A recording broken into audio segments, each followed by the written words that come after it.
Welcome, welcome, welcome. Welcome to Black Man Speak. I'm your co host, J.R. Stewart, And good evening, everyone. I'm your co host, Tommy Duncan. and tonight we are discussing Black history. Is that correct, Tom? Yes, sir.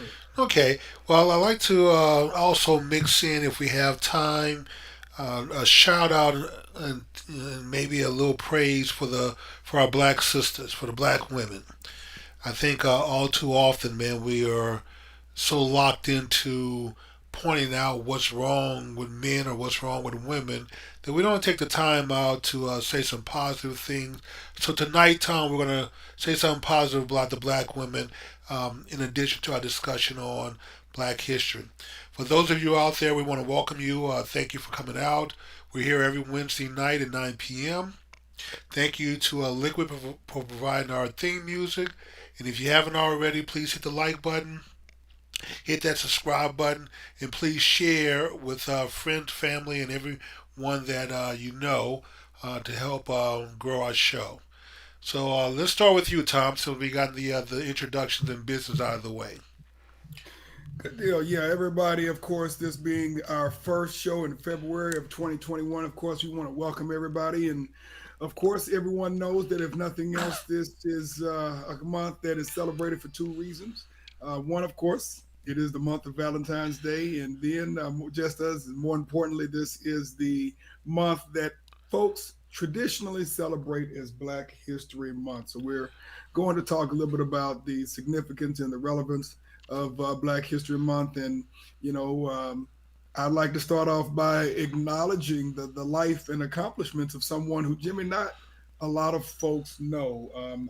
Diane Durham, who just passed a couple of days ago, All and right. she was a part of Black history. She was the first African American woman to win the overall U.S. Gymnastics Championship in Didn't know that. 1983.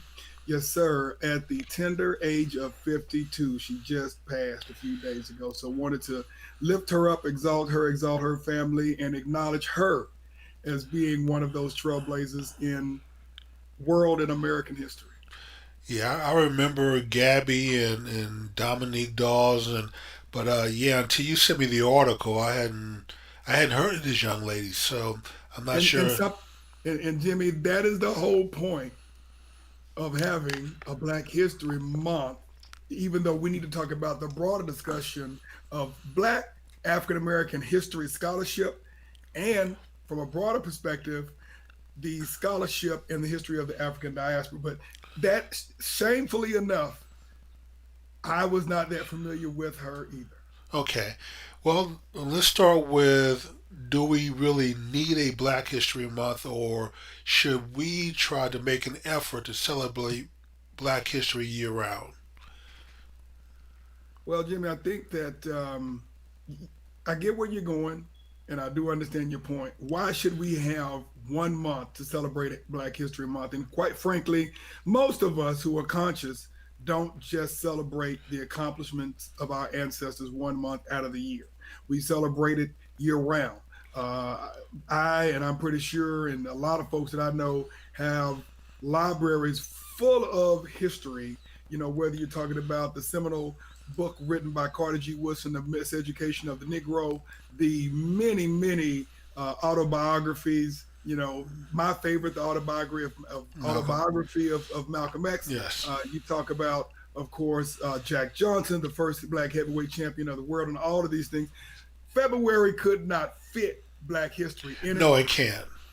but on the other hand, it was created by Carter G. Woodson as Black History Week because, quite frankly, there was very little scholarship or history written by and or about Black people in this country. And so he created this as a vehicle to begin what has now become Black History Month. And so the question, in my opinion, becomes why and when do we own our accomplishments, our scholarship, and our history?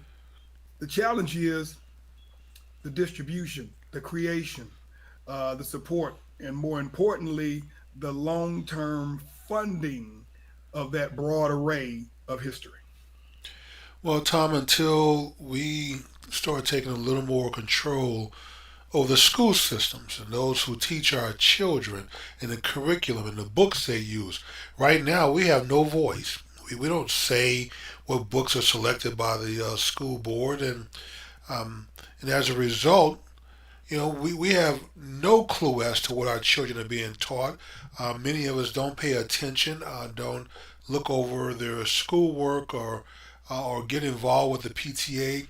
And so when it comes to educating our kids, we have no clue. So I say that one, education has to start at home. But on top of that, those that you pay with your taxes to help educate your kids, that's a supplemental resource. You should be involved. Those people spend as much time with your kids, sometimes more, than you do. And what they're feeding and putting into the brains of your kids, you should be very concerned about. When it comes to selecting our history books, we should be very cognizant of what's in those books to make sure that it's not just, or our history is not limited to slavery and civil rights, which is pretty much all you get in the history books. And like you said, Tom, we have a rich history here in America. We have a rich history before America. And so we need to make sure that that is captured and talked about and communicated not just to our kids, but to all kids so we can all have a deep appreciation for each other. I'd agree, Jimmy. You hit something a little bit earlier. The foundation of your identity and your culture begins and throughout the rest of your life is at the home. And before your kid, at 4 or 5 years old, whatever age your child goes into school, Hmm. they have to have a foundation of who they are, not just in terms of what they see on the television, which, quite frankly, is controlling what some people think is their history. But you have to have an identity through your family, you have to have an identity through your written history, and you also have to have some understanding of your family history as well, which, of course, when you consider our origins in Mother Africa, we had a oral history just as much as a written history. Right. And those stories, family lines, contributions, whether it be what your great great great grandparents, did for a living, their health, all of those things come into play. And so when your child goes to school, they have a completely different framework when they go to school. They're going there to learn, but they already understand who they are. And that's the most important thing that you can give your child is a very strong, healthy identity of who they are, and don't allow those folks who control the small screen, the television, or the big screen, the movie theater, to control your children's self esteem, their identity, or yours for that matter as well. Well, Tom, that is certainly true. And you're absolutely right. It does start at home. I dislike the fact that for a black man to be portrayed in a positive sense, in a strong sense, by Hollywood, he pretty much has to be the shaft, badass, bad talking, kicking down doors type, and that's not reality. Where is the black man who's a scholar, who has the genius level IQ that's doing great things and and making a difference to society and to history. I mean, that's if you want to be a badass in the books. Be a badass when it comes to those grades. You don't have to, be the thug and celebrate and look up and idolize a thug life. There's nothing glamorous about being a thug. There's no future there. There's no positive impact on society. I mean, that is a parasite that's looking to take advantage of people, and that is nothing to look up to. But all too often, the thug image is what our kids are bombarded with. So it doesn't surprise me that so many of our young kids end up in prison, and that becomes their rite of passage from teenagehood into manhood, and there's nothing good that comes out of that process, Tom. All they learn is how to commit more crimes a lot of times. And somehow spending years in jail is something to be proud of.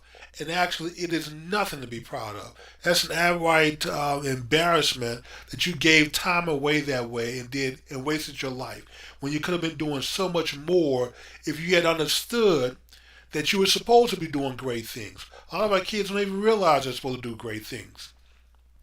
You're correct, Jimmy. And I guess what people don't consider or think to consider, that image by design is shaped not by our folks, they're shaped by Right, other folks who want to control our culture, who choose to control our identity. At the end of the day, we do have a choice in these things. I mean, we can choose to consume this or not consume this. We can consume to take in things that are going to be destructive towards our image as black men and as black women, or we can program ourselves with the right food, emotional, intellectual food, just as physical food as well. I mean, when you think about the images of the greats, and you think about folks like Frederick Douglass, self-taught, brilliant man. You talk about W.E.B. Du Bois, the first man to get a PhD from Harvard. You even talk about Carter G. Woodson, who was the second black man to get a PhD from Harvard. And you think of all of these great scholars. Of course, they're not celebrated because we don't control, or we are not controlling those vectors that are feeding that information into our children's subconscious. And so, these are things that we should know, but we do have to understand that since we are not, for instance, controlling the institutional factors that are being fed into our schools, we're not lining up, writing letters to, and influencing the TEA to ensure right. that our contributions are being not taught to just our children, but to all children, to have a very clear understanding as to what not just their ancestors, but what our ancestors have done to build this great nation. And so, therefore, we're the only ones who can take ownership of this, Jimmy. We're the only ones. And so, if we're not getting what we need, is a conversation we had a long time ago. You ultimately have to be responsible for what you're going to get out of life. And this is something that we have to take ownership of. That is true, Tom. So, one thing I would like to bring up since you mentioned a few of the greats, um, a lot of our greats came up in through the public high school of Dunbar High School in D.C. When you look at their graduate list, especially back in the 20s and 30s, Tom, it reads like the who's who of black history. I mean, and across the board, medical, law. I mean, these people were the first to go to Harvard, the men and women. I mean, these were serious academians. And on top of that, you look at the teachers there. I mean, all pretty much had master's degrees or PhDs. So these were not lightweights teaching black kids. And then in order to get into the school, the prep school that fed into the high school, Tom, they had some of the highest requirements. I would imagine that some of the things I read was that level of education, the quality of education of the prep to get into the high school was almost equivalent to a junior college education. Today, these kids had to learn foreign languages. They had to learn advanced math, how to write. They studied the classics, and that was the prep to get you into the high school. So what has happened today? We watered down the curriculum so much. When you look at what those kids did, and they went on to do great things because they were taught that they were great. When you go through all of that time and you're still standing and you're able to compete against other schools, I mean, they designed the program to compete against the best schools in America. They didn't design to be a lightweight, let's give everyone a trophy type education. And so when you start out with lofty goals, set the bar really high, it's not surprising that your students go on to do great things. We need to get back to Dunbar style teaching for our kids today. No more watering down the curriculum, no more setting the bar so low that everybody and your dog can cross. We need to make the bar really high and challenge these kids to do what our ancestors did back then. And Tom, a lot of the kids who fed into the school system back then, Tom, these were the kids and some of the grandkids of slaves. I mean, they didn't have the luxury of having a elementary school education or a middle school. A lot of the prep school kids went into the prep school. Some were adults, but who were interested in learning. And and like I said, they started out setting the goal really high. They designed it to be that way. And then, like I said, what was the results of that? I mean, it's almost a who's who of black history that came out of that system back then. So if we could do it then, we can certainly do it now. Yes, Jimmy, I would definitely agree with this. And, at the beginning of the day, we have to be unified in crafting our priorities Right, in terms of what's most important. And a stellar education has to be at the very top of our list of priorities. We've talked about unity, right. being the circle that keeps us together. But, I don't know. Well, let me back up. Unfortunately, Jimmy, there are parents out there who do not make a great education a high priority. And, even in 2020 and 2021, considering that, we have, well, I can't say we have one of the greatest education systems in the world anymore, but I know in the 20th century we did. But even considering when our people were just being emancipated, the priority that the parents had of making sure that even though they may have gotten a second or third grade education, they were going to work their butt off to Right, make sure their child had an opportunity to get a great education. And that is what a parent has to be responsible in doing. And that is number one, drawing a very high bar for what their child is going to achieve, holding them accountable for that or accountable to that, and ensuring that, what, if they didn't get an education, if they didn't understand math, if they weren't good at science, they don't make that as an excuse that their child can't be brilliant in physics, mathematics, right. trigonometry, biology, and all of these great sciences.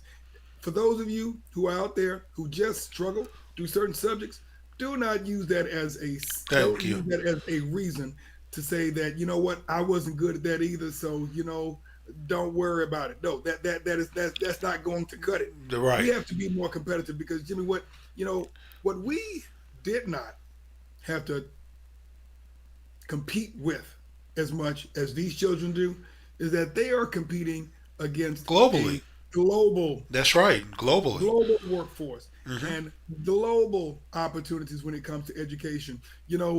Kids who are growing up in high school today, they can go to high school or college any place in the world. They can develop their own businesses. Brick Right. and mortar is no longer a hurdle.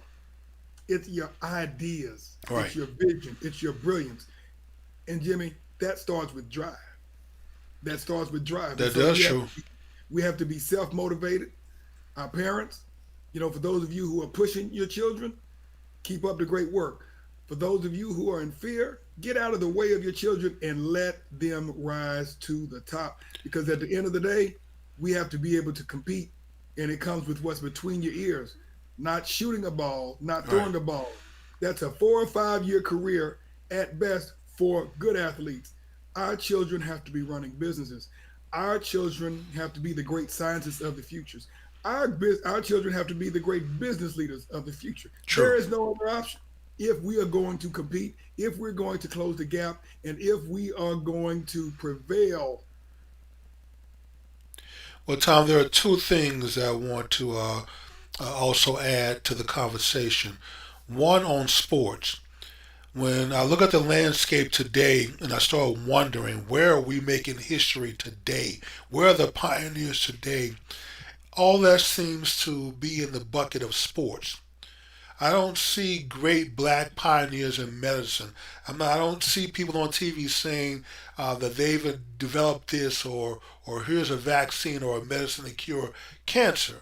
I don't see any Dr. Charles Drews on the horizon anyway, Tom. Um, when I look at education, I look at science, I just look at inventions. It's the same thing. I don't see that wave of black folks who are going to be in the halls of history for the next generations in the future. So outside of sports, we don't seem to be making much of a contribution to the historic landscape. Then the second thing that you brought up on the businesses, Now we know that those in the Asian community tend to be very educational oriented, and not to take anything away from them and their culture.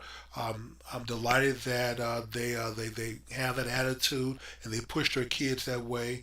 But I think I may have shared with you. I saw a study that someone was asking why is it that the Asian Indian is a little more successful around the world than the Chinese or the South Koreans or the Japanese or the Vietnamese. Um, and one of the things they pointed out, Tom, was that the the Asian Indian starts more businesses in these lands they go to. So they don't just go there to work like a lot of Asians do. They actually start businesses, and those businesses help contribute to their overall wealth. So when you said that we need to be starting businesses, we need to get our kids motivated for that. Getting a job is one thing, and that's great, but also we need to be focused on generating, building wealth, employing our own people through businesses. Absolutely. Which Yeah. means that that's where you have to spend your time. I don't know who said this first, but I'm pretty sure it's been around for thousands of years. There was a saying that goes, "You become what you think about most." Oh, I So, like that. absolutely. So, I mean, if you're, for instance, outside of school or even during school, when you're at home, what are you thinking about? What are you spending your time doing? If you're spending your time and your thoughts and your energy into basketball, you may become a good basketball player if you have the talent, work ethic, you don't have any major injuries. If you think about becoming a billionaire, Right. I was reading a book, Warren Buffett, Snowball, very thick book, but very good book. I mean, from the time he was in his early teens, that's all he thought about and did is start businesses, starting with, throwing the paper, accumulating money. He was coming up with all these businesses as a young teenager and partnering with other folks and starting all of these businesses. And over time, I mean, this guy, as a young guy in his early 20s, had more business experience than people probably in their 40s just because of the number of businesses that he had started and sold by the time that he was in his early 20s. And so you do become what you think about most, but you can't become something other than what you're watching on television if that's what you're doing for 4 or 5 hours a day, All right. practically every day. That You've is got to true, turn the Tom. TV off. You've got to turn the radio off. You've got to turn social media off and focus on business, focus on wealth, focus on history, focus on making yourself the best person, whether that is an astronaut, whether that is a teacher, whatever it is you have to be, focus on that. Well, Tom, you are so absolutely correct. Even in my personal life, I mean, I enjoy movies, watching movies. I like to be entertained. But I'm gonna tell you, turning that TV off, canceling my subscriptions to a lot of these streaming services, I get so much more done by not watching TV every day. I mean, I save watching some TV till Saturday, where I watch 2, maybe 3 hours at most, and that's it for the week. During the rest of the week, I am working, getting things done, and I'm amazed at how much more productive I can be by not watching TV. You don't realize how many hours that things suck up. That you sit there, brain dead, being entertained, but you're not getting anything done when that's happening. So you're right. We have to teach our kids turn the TV off. That's a reward that you save yourself for the weekends, but you have to work, get your work done, which is homework, your schoolwork, and for the most part, Tom, I don't understand why we don't focus on telling our kids that they either bring home some A's or they deal with the belt. Those are your two options. Somebody has to make all A's, so why can't it be you? And I think if we change our attitude towards education, start letting our kids know that we expect them to be successful, then they may actually start working towards that. And also, like you said, obsess over it. Think about it. Install those dreams early in your kids of success, and let that seed grow within them. So by the time they become 17, 18, it is so well rooted that all they know is that from the time they could think and walk, they had been focused on some level of success that was planted in them. Jimmy, you're right. If you consider the greats, the maestros, whether you're talking about the Mozarts Hmm. or, you talk about, the Ben Carsons of the world, or you think about even in the sports realm, they commit tens of thousands Of of hours, hours to yes. become a master. That does not happen overnight. No, That does not happen in 1 year. It does not happen in 5 years. But you have to put in the work. you do. You've got to get on the grind, and you've got to be totally committed, rain, sleet, snow, sunshine, in crafting yourself into becoming a master. And that is what it takes. And that is, quite frankly, what the greats do. Jimmy, there are a lot of talented people out there in every discipline True. known to man. But those folks who become the best aren't particularly the most talented, but the ones who put in the most worth, and the folks who are the most disciplined over a long period of time. They are the ones who become. Think about this, Jimmy. I know you didn't watch it, but Tom Brady, who is Right. considered the absolute GOAT The in the goat of NFL. goats. Absolutely. I'm still sticking with Jim Brown as the GOAT of GOAT in football. But when it comes to quarterbacks, he is considered the GOAT. I still consider Jim Brown to be the greatest football player of all time. Okay. But when Tom Brady came into the NFL, fourth round draft Yeah, pick, fourth or fifth round. He wasn't drafted yeah, very high. he had height, but he didn't have a lot of speed. He wasn't considered to be one of the top quarterbacks. But what he did over decades, well, not decades, but over a couple of decades, is he has developed himself to be the greatest quarterback in the history of the game. But the point is, he put in a lot of time, because Right. it wasn't because of his raw talent. There were a lot more talented quarterbacks that came out, but he was the one who put in the work. That's true, Tom. I had when I was back in school. I'm trying to think. Was it the my first pledge line? No, I think it was the second pledge line. A very good frat brother of mine, Dexter Joseph. He would he would say that hard work beats talent when talent doesn't work very hard. And he was a guy that was from the streets. He normally wouldn't be sort of considered alpha material back then, Tom. And in fact, I actually pushed to get him accepted to get online. Because there was something about him. But Dexter was a guy who worked really hard, always in the library, always studying. And in fact, sometimes I would try to corrupt him and say, "Hey, let's go out here and party, man. Somebody's throwing a party. We should go." And he would say, "No, no, no. I need to study." I'm like, dude, you're the hardest working person I know in school. But he was like, well, I didn't have the privilege or the benefit of being one of those smart guys in school. I was not a very good student. So now I have to work really hard just to keep up with you guys. But yeah, he would always say, hard work beats talent when talent doesn't work very hard. And that's always one of them things that I've kept with me, man. But I it, but like that. it points to what you were saying, that you have to work really hard at minimum 10,000 hours, become very good at whatever it is you set your mind to. Hopefully, you spend those 10,000 hours doing something productive, as opposed to 10,000 hours learning Warcraft and Halo and these other shoot 'em up video games.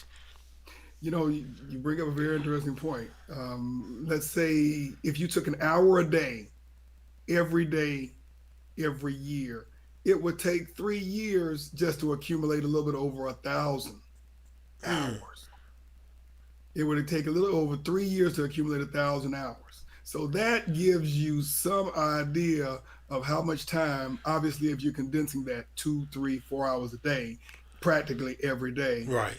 that's how much time it takes to become a maestro or that discipline, where it becomes literally effortless. Let's make sure we tap this back into Black History Month, because I know we're probably pretty close to being out of time, and making Yes, sure that we we, wrap, are. we wrap this back up to the relevance of Black History Month, and what do we do with what we have been discussing today. Well, I think some of the discussion, Tom, lays the foundation for those that are going to be in the hours of history in future generations. So if we don't start producing the type of young people who are committed to making an accomplishment and being great, then we may not have much to talk about 20 years from now or 50 years from now when it comes to black history. Because there just won't be much black history being made, um, new black history being made when all of the accomplishments were from 100 years ago. I'd agree, Jimmy. And I guess the one thing that I would say is discipline. I mean, sheer effort. It doesn't as much have to do with talent, even though talent definitely does help. But the less talent you have, the more work you have to put in. If you have a lot of talent, you still got to put in the work to become great. True. And so at the end of the day, for those who are out there listening to this, whether you are a child, whether you are a parent, discipline, work, consistency, effort. And as it pertains to Black History Month, we collectively have to put in the discipline, the effort, and the consistency to be able to pull our scholarship, our brilliance, our talent, which everyone else recognizes, probably more so than we do, in order to shape, resurrect, focus, and enforce our brilliance for our own prosperity in our own True. communities. Yeah, that's some of the concern by other groups, Tom. Sometimes when people oppose you, they don't necessarily oppose you out of racism, they oppose you out of group survival. And when you look at the dynamic nature and the spirit of black people, it's allowed to be for it to come out on the basketball court, or the football field, or the baseball diamond. But one of the places I believe that they don't want it to come out in large numbers is down there on Wall Street or in the business boardrooms. I mean, if you took the dynamic nature of black people and put that into business, when you take some kids who want to be LeBron types of business, then there's no telling how much we could accomplish. But the pie is only going to be so big, Tommy. You only divide it so many ways. And for those who've gotten the largest piece of the pie, or the big chicken on Sunday for Sunday dinner, enjoy their big chicken and their pie. Don't want to give their slices up and their food up for those who are up and coming. So somebody has to stay down in order for someone to stay up, if you know what I'm saying. So this is the concern when you talk about group survival. It's not necessarily racism like we've been taught to believe. Sometimes it's just group survival. I may not hire you and give it to someone who looks like me, not so much because I'm opposed to you, but simply because I want to help a member of my group. I would agree, Jimmy. And then when that does happen and the door is shut or slammed in your face, what you do is what our ancestors did, our great grandparents did. They created their own. The That's only right. difference this time is when we create our own, we have to protect and defend our own. That's true. Because a lot of what our ancestors created was destroyed by those folks who felt threatened. Yes, Tom, that is absolutely true. You have to defend it. So we have gone a few minutes over. Before we shut down, Tom, I do want to say something to our black women. I want to say that part of our thinking for Black History Month is not just to look back on history, but also to give praise to each other.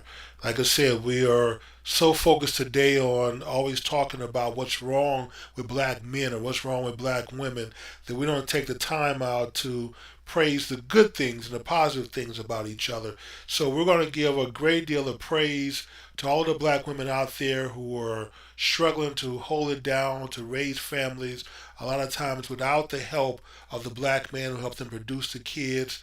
Um, so we want to celebrate your strength and your desire to keep it together. And we're going to hope that in the future that we can all do better towards each other. Absolutely, Jimmy. All praises and all love and exaltation goes to the mother of all civilization. And I Yes, do mean all civilization. true. Yes, yeah, that's right. The black man and the black woman is the mother and father of humanity. And what does the Bible tell us? To respect your mother and your father so your days may become longer. No, And absolutely. so, so when people disrespect the parents of humanity, they're really making their days less. So we are blessed, divine people. So don't ever forget that. So don't settle for mediocre results from your children. Let them know they come from divinity. They're the closest thing to a man God on this planet. So don't let anyone tell you that you are less than them when you're close to divinity and should be out there doing great things. And So more importantly, don't desecrate your own temple. that is correct. That is correct. So we have to do much better with recognizing and praising each other and lifting each other up rather than tearing each other down. And so I hope that this is a start with focusing on our history so we know that we come from people who've done great things. But on top of that, let's pick that torch up and move it forward. And Tom, I'm going to give you the next to last word because I'm going to close out with one of Okay. my with a passage from one of my favorite poems. So Okay. go ahead. Want to thank everyone this evening for joining us. We appreciate you taking time out of your busy day and your busy evening to listen in to our conversation. And we invite you to give us your ideas, give us your thoughts, let us know how we're doing, what we can do better, how we can better serve you. And we want to thank you again. We want to encourage you to go out and learn something new about your history, your culture, your family, because that is what makes you brilliant and that is what makes you you. So we will be seeing you next Wednesday, same time, same place. We want to thank you again and look forward to seeing you next week. And so the what I'm going to close out with is a passage from Flanders Field. So basically, we all have a responsibility to pick the torch up and carry it forward. So the passage goes a little like this: To you from failing hands, we pass the torch. Be yours to hold it high. If ye break faith with us who die, we shall not sleep, though poppies blow in Flanders Field. Thank you and God bless. And we're out, Tom. Have a good evening, everyone.